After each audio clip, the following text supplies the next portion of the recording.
నమస్తే, నేను Chandu. Welcome to special debate. Adilabad to Khammam కాంగ్రెస్లో రచ్చ అవుతోంది. పదవుల కోసం, గుర్తింపు కోసం, ఆధిపత్యం కోసం అధికార కాంగ్రెస్లో సమస్యలు శృతిమించుతున్నాయి. ఏఐసిసి ఇన్ఛార్జ్ మీనాక్షి నటరాజన్ రంగంలోకి దిగి మంత్రాంగాలు చేస్తూ ఉన్నారు. సమస్యల పరిష్కారానికి మంత్రాలు వేస్తున్నారు. ఒకవైపు సర్ కలవర పెడుతోంది, మరోవైపు వర్గపోరు ఎక్కువైంది.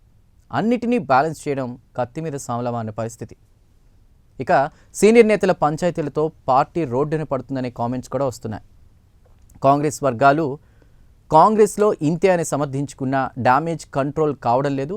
రాళ్లు విసురుకుంటున్నారు, కర్రలతో కొట్టుకుంటున్నారు. గాంధీ భవన్ మెట్ల వరకు కూడా నిరసన సెగలు తగులుతున్నాయి. గట్టి చికిత్స చేస్తే కానీ దారిన పడదని, ఆ స్థాయిలో ఆపరేషన్ ఉంటుందా అని అనుమానాలు కూడా వ్యక్తం చేస్తున్న పరిస్థితి. అసలు ఏం జరుగుతుంది తెలంగాణ కాంగ్రెస్లో మాట్లాడదాం. ఇవాళ డిబేట్లో మనకి జాయిన్ అవుతున్నారు శామ్యూల్ కార్తిక్ గారు. వారు టీపీసీసీ జనరల్ సెక్రటరీ, ప్రస్తుతం స్టూడియోలో అందుబాటులో ఉన్నారు. శామ్యూల్ కార్తిక్ గారు నమస్కారం, వెల్కమ్ టు డిబేట్ అండి. అండ్ అలానే గౌతమ్ ప్రసాద్ గారు, బీఆర్ఎస్ స్టేట్ అధికార ప్రతినిధి. గౌతమ్ ప్రసాద్ గారు నమస్తే అండి. ముందుగా శామ్యూల్ గారు, ఆదిలాబాద్ నుంచి ఖమ్మం వరకు కాంగ్రెస్ పార్టీలో జరుగుతున్న అంతర్గత కుమ్ములాటలు, ఘర్షణలు, పదవుల కోసం కొట్లాటలు, అంటే ఈ మొత్తం ఎపిసోడ్లో అధికార పార్టీ ఏం జరుగుతుంది కాంగ్రెస్లో ప్రస్తుతం? రోడ్డున పడుతుందా పరిస్థితి? ఏమంటారు సార్? కాంగ్రెస్ పార్టీ ఈరోజు అధికారం ఉంది కాబట్టి ఇదంతా ఏం కాదు. అధికారం లేని రోజు కూడా ఇట్లానే ఉండే. మనమే కదా వార్తలు చదివింది, మనమే చర్చా వేదికలు చేసినాం. ఆ నాయకుడు, ఈ నాయకుడు, ఇట్లా అట్లా అని. గతంలో కూడా అధికారం లేని రోజు కూడా అయింది. సో అధికారం లేని రోజు కూడా పిసిసి అధ్యక్ష పదవి కోసం పోటీ పడిన సందర్భాలు ఉన్నాయి. అధికార ప్రతినిధుల కోసం పోటీ పడిన సందర్భాలు ఉన్నాయి. ఉపాధ్యక్షులు, సీనియర్ ఉపాధ్యక్షులు, ప్రధాన కార్యదర్శులు, అన్ని పదవులకు ఈరోజు ఏం కొత్త కాదు. ఆ రోజు పోటీ పడ్డది, ఈరోజు. సో పోటీ పడే తత్వం అనేది కాంగ్రెస్ పార్టీ రక్తంలోనే ఉంటుంది. అది కేవలము ఇద్దరు వ్యక్తుల మధ్య, లేదంటే ఇద్దరు ఒక వ్యవస్థలో ఉన్నటువంటి భిన్నాభిప్రాయాలు, దాన్ని భేదాభిప్రాయాలుగా సృష్టించి మేము రాజకీయ చలిమంట వేసుకొని చలి మంటలో మేము చలి కాచుకుంటామంటే అది ప్రతిపక్షాల యొక్క వాళ్ళ విజ్ఞతకు వదిలేస్తాము, వాళ్ళ అవివేకమని మేము వదిలేస్తాం. ఈరోజు కాంగ్రెస్ పార్టీలో ఏదైనా సరే పారదర్శకంగా జరుగుతుంది అని చెప్పడానికి జరుగుతున్న సందర్భాలే. ఏది కూడా దాపరికం అనేది ఏమి ఉండదు కాంగ్రెస్ పార్టీలో. కాంగ్రెస్ పార్టీలు కొట్లాడతారు, పదవుల కోసం కొట్లాడతారు, గుర్తింపు కోసం కొట్లాడతారు, ప్రజల కోసం కొట్లాడతారు, మంచి చేయడానికి కొట్లాడతారు. సో ఏంది అంటే ఏది కూడా పైరవీలతోన కాంగ్రెస్ పార్టీలో పనులు జరగవు. నీకు టాలెంట్ ఉండాలి, అప్పుడు నీకు పదవులు వస్తాయి. మీకు సమర్థత ఉండాలి, మీకు పదవులు వస్తాయి. సో ఎవరో దయాదాక్షిణ్యాల మీద మేము పదవులు తెచ్చుకొని రోడ్డు మీద వచ్చి తెల్లబట్టలు వేసుకొని సామాన్య ప్రజల ముందు మేమే పెద్ద లీడర్లమని షో కొట్టే అలవాటు కాంగ్రెస్ పార్టీలో లేదు. అన్నిటి కూడా బాజాప్తా కొట్లాడతాం, తెచ్చుకుంటాం. తర్వాత సమస్య పరిష్కారం అయిన తర్వాత మళ్ళీ మేమే ఒకరినొకరము హత్తుకుంటాం. అవసరం వచ్చినప్పుడు, ఎన్నికల నేపథ్యం అన్నప్పుడు, ప్రజల ముందుకు వెళ్ళాల్సినప్పుడు, లేదా ప్రజలకు ఇబ్బంది కలుగుతున్నప్పుడు మా సమస్యలు అన్నీ పక్కన పెట్టి ప్రజా సమస్యని ముందు పెట్టుకొని మేము ముందుకెళ్తాం. గాంధీభవన్ మెట్ల మీద నిరసన సెగ తలుగుతుంది అంటే ఇది ప్రజాస్వామ్య దేశం. ప్రజాస్వామ్య దేశంలో ప్రశ్నకే మొదటి హక్కు ఉంటుంది. కాబట్టి ప్రశ్నించడం అనేది ఈ దేశంలో ఎంత ప్రామాణికంగా ఉందనేది కాంగ్రెస్ పార్టీ చూస్తే తెలుస్తుంది. సో ఈ దేశంలో ఈరోజు మీరు నన్ను ప్రశ్న అడిగినా, నేను మిమ్మల్ని ఎదురు ప్రశ్న అడిగినా దానికి కారణం ఏంది? కాంగ్రెస్ పార్టీయే కదా. కాబట్టి అంతర్గతంగా అయినా ప్రశ్న అడుగుతాం, బయట అయినా ప్రశ్న అడుగుతాం. ఇప్పుడు మన తండ్రిని మనము ఎందుకు నాకు చెయ్యట్లేదు అనే ప్రశ్న అడిగినంత మాత్రాన తండ్రికి కొడుకుకు విభేదాలు ఉన్నాయనంటే దాన్ని అవివేకం అనాలి, ఇంకేమనాలి? కాబట్టి ఈరోజు డీసీసీ స్థాయి నాయకుల దగ్గర మీనాక్షి గారితోని ఒక సందర్భం జరుగుతుంది, లేదా ఒక చర్చ జరుగుతుంది. తో వాడివేడిగా చర్చ జరుగుతుంది అంటే క్షేత్రస్థాయిలో నాయకులు ఎంత బలంగా ఉన్నారనేది ఇక్కడ మనం చూడాలి. ఈ బలంగా ఉన్నటువంటి నాయకులను ఏ విధంగా సర్దుబాటు చేసి వాళ్లకు బాధ్యతలు అప్పచెప్తున్నారు మీనాక్షి గారు, లేదంటే ఏఐసిసి నాయకత్వం అనేది ఇక్కడ నాయకత్వానికి, ప్రజల దగ్గర ఉన్న సమస్యలు తెలిసినటువంటి వాళ్ళకి, పార్టీకి, ప్రజల మధ్యలో నాయకులకు వారధిగా వ్యవహరిస్తున్నటువంటి గాంధీ భవన్లో సంతోషాలు ఉంటాయి, నవ్వులు ఉంటాయి, పువ్వులు ఉంటాయి, కర్రలు ఉంటాయి, కత్తులు ఉంటాయి, అన్నీ ఉంటాయి. కానీ అంతిమంగా కాంగ్రెస్ పార్టీకి ప్రజా శ్రేయస్సు, ప్రజా సమస్యల పరిష్కారమే అంతిమ లక్ష్యం. కానీ ఈరోజు మా కాంగ్రెస్లో ఏం జరుగుతుందని అడిగి ప్రశ్నించి మమ్మల్ని సరి చేసుకోమని చెప్పే వాళ్లకు సబ్జెక్టు కరెక్షన్ 1400 నుంచి 1800 అవినీతి కాళేశ్వరంలో చేసినారని కుటుంబ సభ్యులే మాట్లాడుతున్నప్పుడు దానిపైన ప్రజలకు సమాధానం చెప్పాలి. కానీ గాంధీభవన్లో ఇలా జరుగుతుంది అని ప్రజల మధ్యలోకి వెళ్ళి చెప్పడం ఏంది అంటే తమని తాము తప్పించుకోవడానికి కాంగ్రెస్ పార్టీలో అంతర్గత విభేదాలు అనే ఒక కట్టనేసి దాని వెనుక దాక్కొని తొంగి చూసేటువంటి రాజకీయ ఆలోచన నేపథ్యం ఉన్నటువంటి వాళ్ళు ఎప్పటికి కూడా రాజకీయంగా వర్ధిల్తారని కూడా నేనైతే అనుకోను. కాబట్టి మీరు ఓపెన్ బుక్ అంటున్నారు. ప్రజల్లో ఈ పార్టీలోని ఇలా నిరసన శాఖలు అనేవి ప్రజల్లో నమ్మకం కోల్పోదా పార్టీ?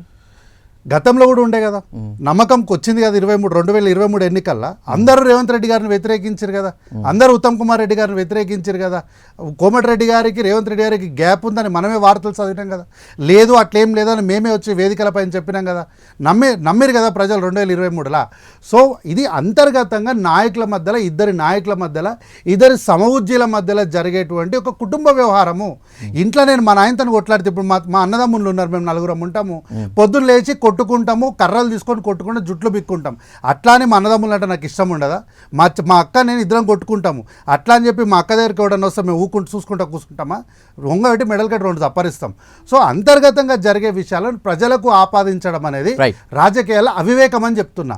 ప్రజలకు ఏదైనా సమస్య వచ్చినప్పుడు దానిపైన మేమైనా భిన్నాభిప్రాయాలు చెప్తే మీరు మాట్లాడాలి. కానీ అంతర్గతంగా మాకున్నటువంటి మా గుర్తింపు కోసం మేము పోటీ పడుతున్నప్పుడు మీరు వచ్చి కలగజేసుకోవడం ఏంది అంటే కట్టనేసి వెనకాల దాక్కొని దొంగచాటు రాజకీయాలు, కొంగుచాటు రాజకీయాలు అవి పెద్దగా పనికొచ్చే వ్యవహారం కాదు ఈ రాష్ట్రంలో. రైట్ మాట్లాడదాం. గౌతమ్ ప్రసాద్ గారు మీరేమంటారు? మేము ఓపెన్ బుక్, గతంలో లేవా ఈ కొట్లాటలు, కానీ ప్రజా సమస్యల విషయానికి వస్తే మేమంతా ఏకతాటిపై ఉంటాం అంటున్నారు. మీ కామెంట్ ఏంటి గౌతమ్ ప్రసాద్ గారు? చందు గారు, మీకు మన ప్రేక్షకులకు ప్యానెల్లో ఉన్న పెద్దలకు గుడ్ ఆఫ్టర్నూన్ అండి. చందు గారు, ఒక రాజకీయ పార్టీ అన్న తర్వాత 1,00,000 సమస్యలు ఉంటాయి, గొడవలు ఉంటాయి, భేదాభిప్రాయాలు ఉంటాయి, అదేవిధంగా గ్రూప్ తగాదాలు ఉంటాయి. దాన్ని ఒక రాజకీయ పార్టీలో జనరల్ గా ఒకరి కోసం ఒకరో, లేకపోతే పై చేయో, లేకపోతే ఆ పదవుల కోసమో, బాధ్యతల కోసమో ఏదో గొడవలు జరుగుతాయి. దాంట్లో ప్రతి పార్టీలో ఉండే వ్యవహారమే. అయితే దాంట్లో కొంచెం కాంగ్రెస్ పార్టీలో మరి అధికంగా ఉంది.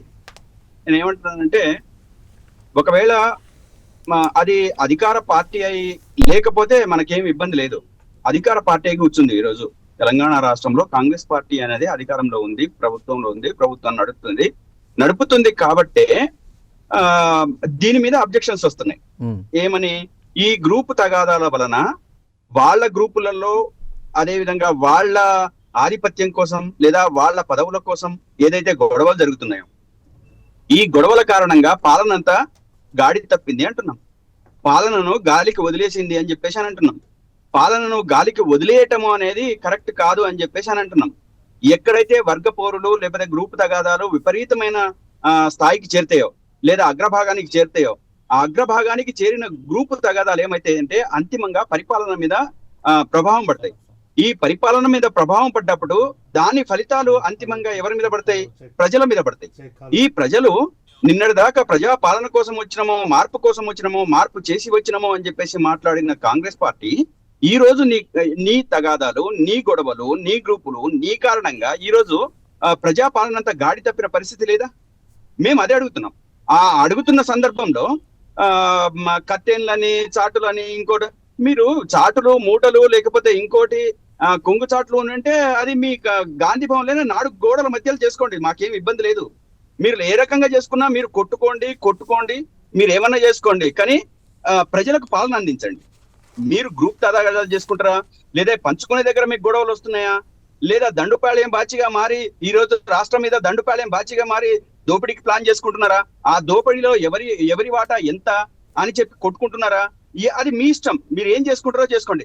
అదే సందర్భంలో ఇక్కడ తెలంగాణ రాష్ట్ర ప్రజలు మీకు ఇచ్చింది మీ గ్రూప్ తగాదాల కోసం కాదు, అధికారం ఇచ్చింది మీ గ్రూప్ తగాదాల కోసం, మీకు దోపిడీ కోసం కాదు. తెలంగాణ రాష్ట్రంలో ప్రభుత్వంలో మీరు వచ్చింది ప్రజా పాలన అని చెప్పేసి వచ్చిండ్రు కాబట్టి ఆ ప్రజా పాలనను చూడడానికి అదేందో ఒకసారి చూద్దామని చెప్పేసి ఈ రోజు కాంగ్రెస్ పార్టీని అధికారంలో తీసుకురావడం జరిగింది. తీరా చూస్తే తెల్లారి లేచిన దగ్గర నుంచి ఒక నాయకుడికి ఇంకో నాయకుడికి పడట్లేదు. పడకపోతే అది వాళ్ళ ఇంటర్నల్ వ్యవహారం, మాకేం అవసరం లేదు. దాంట్లో ఎవరు తొంగి చూడాల్సిన అవసరం లేదు, వంగి చూడాల్సిన అవసరం లేదు, మాకు దొంగచాట అవసరం లేదు.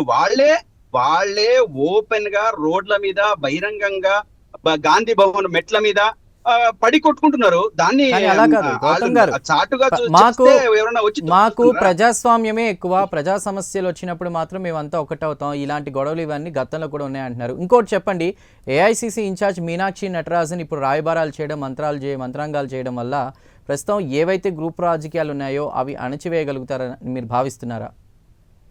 చందు గారు, నేనేమంటున్నానంటే వాళ్ళు ఏం చేసుకుంటారు అనేది మాకు సంబంధం లేదండి. వాళ్ళు అధికారంలో ఉన్నారు కాబట్టి పాలన ఏ విధంగా అందిస్తున్నారు అనేది మాకు సంబంధం. మేము ప్రధాన ప్రతిపక్షంగా మాట్లాడుతుంది మేము అదొకటే మాట్లాడతాం, ఇంకా మాకేం అవసరం లేదు. వాళ్ళు దోపిడీ కోసమో, అవినీతి కోసమో, అక్రమాల కోసమో, వాళ్ళ పెద్దరికం అధికారంలో ఉండడం కోసమో వాళ్ళు చేస్తానంటే దాన్ని అంగీకరించమంటున్నా. మీరు ప్రజల కోసం పనిచేయాలని చెప్పేసి అని అంటున్నా. ఒకటి. రెండోది ఏంటంటే, ఈ రోజు తెలంగాణ రాష్ట్రంలో అధికారంలో ఉన్న కాంగ్రెస్ పార్టీలో మీనాక్షి నటరాజన్ గారు ఏదైతే పాపం కొన్ని అంటే సర్దుబాట్లు చేయడానికి ప్రయత్నం చేస్తున్నారో, ఇది సర్దుబాటు అయ్యే వ్యవహారం కాదు చందు గారు.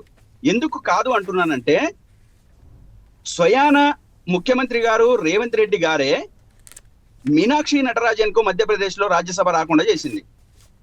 దీంట్లో పూర్తిగా నాంపల్లి కోర్టు సాక్షిగా అక్కడ ఉన్న ఎవిడెన్స్ లన్నీ తీసుకెళ్లి మధ్యప్రదేశ్ లో ఉన్న బీజేపీకి అందించిన రేవంత్ రెడ్డి. రేవంత్ రెడ్డి కాబట్టి ఇట్లాంటి వ్యాఖ్యలు చేయొద్దు. మీ దగ్గర ఏమైనా ఆధారం ఉంటే బయట పెట్టాలి, మీ దగ్గర ఏమైనా ఆధారం ఉంటే బయట పెట్టాలి. వేగ ఆరోపణ చేయొద్దు. రేవంత్ రెడ్డి గారు తీసుకెళ్లి చూపించడం మీరు ఏమైనా చూస్తారా? బేచర్త క్షమాపణ చెప్పాల్సిన పరిస్థితికి వస్తుంది. బేచర్త క్షమాపణ గౌతమ్ ప్రసాద్ గారు, నిజంగానే అంటే మీరు చాలా హాట్ కామెంట్స్ చేశారు, దానికి మీ దగ్గర ఆధారాలు ఉన్నాయా మీరు ప్రశ్నిస్తున్నట్టు? ఎవరో ఎక్కడో ప్రెస్ మీట్ లో మాట్లాడిన మాటలు తీసుకొచ్చి చర్చా వేదికల పైన నేను ఉన్నప్పుడు మాట్లాడదు. మీ దగ్గర ఆధారం ఉంటే ఇగో నేను ఇట్లా ఆధారం చూపిస్తా, మీరు ఆధారం చూపెట్టండి. మాట్లాడడం కాదు, వారు చాలా పెద్ద ఆరోపణ చేశారు, దానికి వారి ఆధారం ఉంటే చూపెట్టి మాట్లాడాలి, లేదా క్షమాపణ చెప్పాలండి. క్షమాపణ చెప్పాలి, లేదా ఆ వర్డ్స్ విత్డ్రా చేసుకోవాలి, లేదా ఆధారాలను చూపెట్టాలి. చర్చ ముందుకెళ్ళాలంటే వారు ఆరోపణ చేసినట్టుగా నిరూపించాలి వారు. రైట్. అదే గౌతమ్ గారు, మీరు ముఖ్యమంత్రి మీదే ఆరోపణ చేస్తున్నటువంటి పరిస్థితి, సో మీ దగ్గర ఆధారాలు ఉన్నాయా?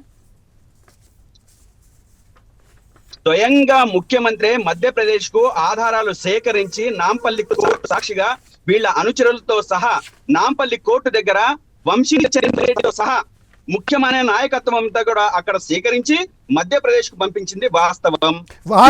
మీరు ఆధారాలు ఉంటే చూపెట్టాలి.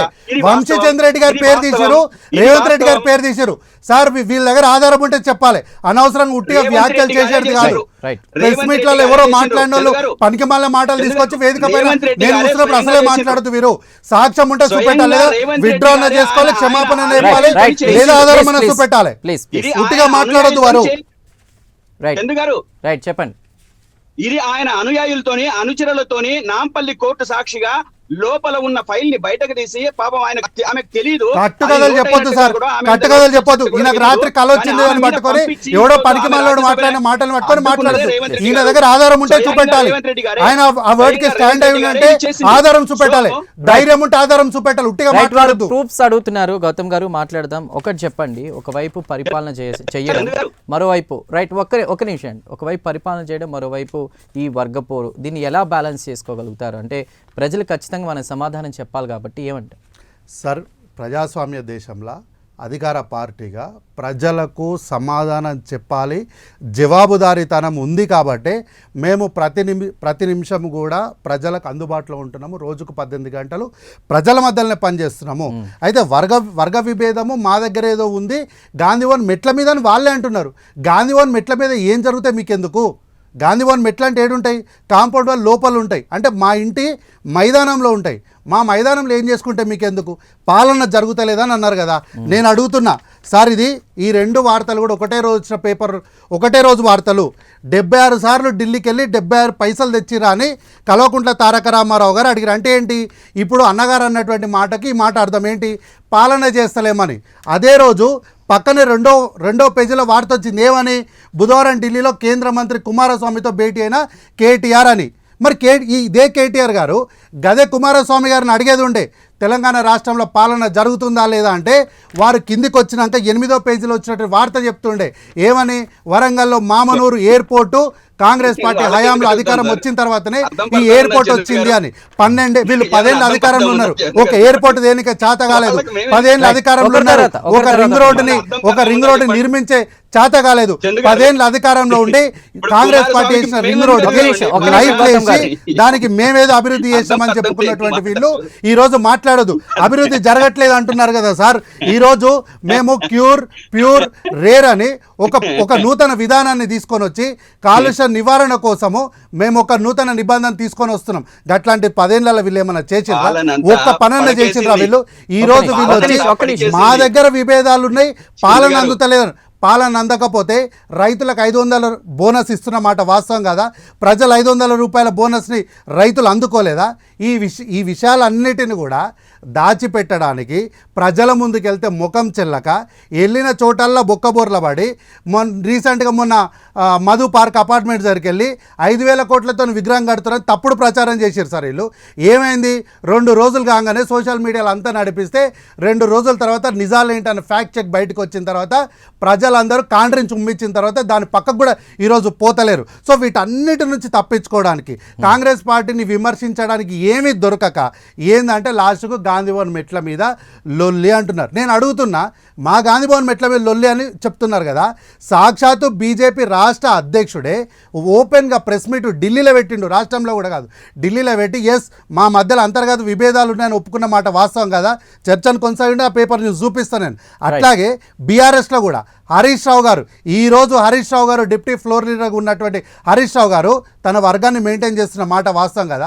వాళ్ళు ఎందుకు సార్, సాక్షాత్తు కల్వకుంట్ల చంద్రశేఖర్ రావు గారి పైన తారక రామారావు గారే ఒక వర్గాన్ని మెయింటైన్ చేస్తున్నాడు. నేను నిరాధారంగా మాట్లాడాను, ఆధారాలతో చెప్తున్నా. ఎందుకు అంటే రాజకీయాలంటే విమర్శలు ప్రతి విమర్శలు కామన్. ప్రజలు ప్రజాపాలన ఇస్తున్నారని కాంగ్రెస్ అంటున్నారు, వారు కూడా పాలన గురించే ప్రశ్నిస్తున్నారు. పాలన విషయంలో మీరు ఇచ్చే మార్క్స్ ఏంటి? ప్రజలు హ్యాపీ ఉన్నారు, ముఖ్యంగా రైతులు. సార్ ఎన్ని కొట్లాటలున్నా ఎన్ని విభేదాలున్నా మేము ప్రతి వారం కూడా ఒక మంత్రి లేదా శాసనసభ అంటే మినిస్టర్ ఆఫ్ MOS సహాయ మంత్రి అంటే విప్పు కానీ ఎవరైనా సరే గాంధీ భవన్ అనేది ప్రజావేదికగా చేసి అక్కడ ఒక మంత్రి గారా లేదా ప్రభుత్వ విప్ప శాసనసభ్యుల బాధ్యతాయుతమైనటువంటి వాళ్ళని కూర్చోబెట్టి ప్రజల దగ్గర నుంచి మేము వినతులు తీసుకుంటున్నాము, ప్రజల దగ్గర నుంచి ప్రశ్నల్ని తీసుకుంటున్నాము, ప్రజల దగ్గరికి వెళ్ళి సూచనలు తీసుకుంటున్నాము. ఈ కార్యక్రమంలో నిన్ననే వాకిటి శ్రీహరి గారు జ్వరంతో బాధపడుతున్నప్పటికీ కూడా బాధ్యతగా వారు వచ్చి దాదాపు 4 గంటలు గాంధీ భవన్లో కూర్చొని ప్రజల దగ్గరికి వెళ్ళి వినతులు ప్రశ్నలు సూచనలు తీసుకున్నారు. సో గాంధీభవన్ మెట్ల మీద జరిగే అంశాలకు ప్రజలకు ఏం సంబంధం లేదు, అది పార్టీ మేము చూసుకుంటాము. మేము ప్రజలకు సెక్రటేరియట్లో మా మంత్రులు అందుబాటులో ఉంటున్నారు, గాంధీభవన్లు అందుబాటులో ఉంటున్నారు, ముఖ్యమంత్రి గారు అందుబాటులో ఉంటున్నారు, నాయకులుగా మేము అందుబాటులో ఉంటున్నాం. ఎవరికి ఏ కష్టం వచ్చినా ఏ ఇబ్బంది వచ్చినా గతంలో రుణమాఫీ విషయంలో కొంతమందికి జరగలేదు అన్నారు, జరగని వాళ్లకు ఏం టెక్నికల్ రీజన్స్ ఉన్నాయో వాటిని ఐడెంటిఫై చేసి దానికి సపరేట్గా ఒక కమిటీలను వేసి రైతుల దగ్గర నుంచి ఆ వినతి పత్రాలను తీసుకొని కాని రైతు రుణమాఫీని కూడా చేసి చూపించినాం కదా. సో ఇట్లాంటి సందర్భాలు అనేకం ఉన్నాయి. రైతులకు బోనస్ విషయంలో కూడా ఎవరైతే ప్యాడీ ప్రొక్రూట్మెంట్ మాకు జరగలేదన్నప్పుడు కాంగ్రెస్ పార్టీ రాష్ట్ర స్థాయి నాయకత్వము ఒక కమిటీని వేసి క్షేత్రస్థాయికి ప్యాడీ ప్రొక్రూట్మెంట్ సెంటర్లకు పంపించింది మాలాంటి నాయకుల్ని. అక్కడ రైతుల దగ్గరికి వెళ్ళినాం, మేము వాళ్ళ దగ్గరికి వెళ్ళి వాళ్ళకు ఉన్నటువంటి సమస్యల్ని విన్నాం, రాష్ట్ర నాయకత్వానికి ప్రభుత్వం దృష్టికి తీసుకొచ్చినాం. తద్వారా మొలకలెత్తినప్పటికీ కూడా వడ్లను కొనుగోలు చేసి చూపించడం. లాస్ట్కి కేంద్రంలో ఉన్నటువంటి ధాన్యం సంస్థ సహకరించకపోయినా కూడా రాష్ట్ర స్థాయిలో మేము ప్రతి ఆఖరి గింజ వరకు కొని చూపించడం. సో ఇవన్నీ కూడా దానికి అంటే చాలా వివరంగా చెప్పారు. రైట్, గౌతమ్ గారు మీ స్పందన ఏంటి దీనికి సంబంధించి? చందు గారు, నేను మొదటే మీకు చెప్పాను, అంటే నా ఇంట్రడక్షన్ లోనే మొత్తం చెప్పిన, ప్రతి పార్టీలో గొడవలు ఉంటాయి, తగాదాలు ఉంటాయి, మాకు అవసరం లేదని చెప్పిన. గాంధీ భవన్ మెట్లు మేము చూడాల్సిన అవసరం లేదు, ప్రతిరోజు పేపర్లలో టీవీలలో వస్తుంది, వాళ్ళ మెట్ల దగ్గరికి ఎవరు పోతారండి? ఇక్కడ ఒకటి గౌతమ్ గారు, టీవీలలో పేపర్లలో మీరు చెప్పారనో లేదంటే కార్తిక్ గారు చెప్పారనో కాదు, ప్రజాక్షేత్రంలో ఉన్నప్పుడు ఇంటి గొడవ అయినా ఏదైనా కూడా బయట ప్రజలు గమనిస్తున్నప్పుడు దానికి ఖచ్చితంగా ఆన్సర్ అయితే చేయాలి. సో ఎందుకంటే ఒక డ్యామేజ్ కంట్రోల్ చేసే అంతే. ప్రయత్నం అయితే చేయకూడదు. ఇగో, ఇప్పుడు ఇంతకుముందు ధాన్యం గురించి చెప్పినా కదా సార్. అంతే కదా. ఒక మేము నిమిషం, ఇక్కడ ఒక నిమిషం. మేము ఇంకొక అడిగేసి వాళ్ళు ఏం చేసుకున్నా మాకు సంబంధం లేదు, కానీ ప్రజాపాలన వదిలిపెట్టేసి వాళ్ళు ఇష్టం వచ్చినట్టు చేస్తున్నారు అనేది మా ఆరోపణ. దానికి ఈ రోజు తెలంగాణ రాష్ట్రంలో రైతులకు నీళ్లు లేక వర్షం వస్తుందేమో అని చెప్పేసి ఆకాశం వైపు, కాలువలో నీళ్లు వస్తున్నాయి కాలువల వైపు చూస్తున్న పరిస్థితి ఒకటి ఉంది. అదే విధంగా రెండో అంశము నేషనల్ థర్మల్ పవర్ ఈ రోజు అందని పరిస్థితి. ఇంకో 5 days కే నిల్వలు ఉన్నాయి, మనకేది బొగ్గు నిల్వలు ఉన్నాయి. ఆ తర్వాత నిల్వలు లేవు. రేపు రాబోయే అతి పెద్ద ప్రమాదము మన రాష్ట్రంలో ఇప్పటికే అనధికారిక కోతలున్నాయి. ఈ కోతల కారణంగా ప్రజలంతా ఇబ్బంది పడుతున్నారు. అదే విధంగా ఆ ఎన్టీపీసీ ద్వారా ఉత్పత్తి అయ్యే కరెంటు ఇంకో 5 రోజులకు మాత్రమే ఉన్నాయి, ఇక మిగతా టైంలో లేవు అని చెప్పేసి చాలా క్లియర్ గా ఈ రోజు గవర్నమెంట్ లెక్కల ప్రకారమే మేము చెప్తున్నాం. కాబట్టి ఇదంతా పాలన కదా, ఈ పాలన వదిలేసినట్టు కదా. ఈ వదిలేస్తున్న పాలన కారణంగానే మేము దాన్ని క్వశ్చన్ చేస్తా ఉన్నాం. ఈ రోజు ప్రతి ప్రాంతానికి వెళ్ళండి, ఆ ప్రతి సార్, ప్రాంతంలో ఉన్న 5 ప్రజలు, రోజులకు మహిళలు, నేను ఛాలెంజ్ పెద్దలు, చేస్తున్న చిన్నలు వేదిక ఏం పైన మాట్లాడుకుంటున్నారో 5 రోజులకు మాత్రమే నిల్వలు ఉన్నాయన్నారు కదా. మేము 6వ బాగానే రోజు మీరు ఉన్నామని చర్చ చెప్పేసి పెట్టండి, నేను మాట్లాడితే వస్తా. మీరు కరెంట్ జనరేటర్ మీద నడిపిస్తున్నారా, లైన్ మీద నడిపిస్తున్నారా చర్చ చేద్దాం. ఓకే ఓకే చెప్పండి చందు గారు. Right. చందు గారు ఎందుకు ఆయనకు ఉలికిపాట ఎందుకు? ఉలికేముంది? ఆ, లేదు, 5 మీరు- రోజులకు అన్నారు. మీరు చెప్పిన దానికి ఆయనకు స్పందించారు. ఉలికిపాట ఎందుకు? ఉలికేముందన్న? ఆ, 5 కాదు, రోజులు ఉంది చందు. అన్నావు, 6వ రోజు మీరు ఉలికిపాట అవైలబుల్ ఎందుకు? ఉండండి, నేను ఉలికిపాట అవైలబుల్ ఉంటా. అంటే ఎందుకు స్టూడియోలో భుజాలు జనరేటర్ మీద ఉంటా, లైన్ మీద చందు ఉంటా, గారు? చూద్దామని నేను చెప్పిన. సమస్యలు మాట్లాడుతున్నా. Right. నేను సమస్యలు మాట్లాడుతున్నా కదా.